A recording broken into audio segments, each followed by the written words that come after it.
ایک زمانہ تھا کہ بیٹی کی پیدائش پہ لوگ نفرت کرتے تھے، بیٹیوں کو زندہ درگور کر دیا جاتا تھا، بیویوں کو طلاقیں دے دی جاتی تھی۔ لیکن پھر نبی کریم صلی اللہ علیہ وآلہ وسلم کی آمد ہوئی، انہوں نے جہالت کے ان اندھیروں کو ختم کیا، لوگوں کی سوچ بدلی، لوگوں کی روایات بدلی، اور پھر آج جو لوگ میرے نبی کریم صلی اللہ علیہ وسلم کی ان تعلیمات پہ عمل پیرا ہیں،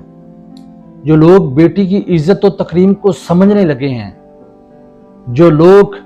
بیٹی کو واقعی اللہ کی خاص رحمت اور تحفہ سمجھتے ہیں، وہ لوگ اپنے گھروں کے سنگ بنیاد بھی ان بیٹیوں کے ہاتھوں رکھوا رہے ہیں۔ میں سلام پیش کرتا ہوں ان تمام لوگوں کو جو بیٹی کو واقعی اللہ کی خاص رحمت، اللہ کا خاص تحفہ اور اللہ کا خاص انعام سمجھتے ہیں۔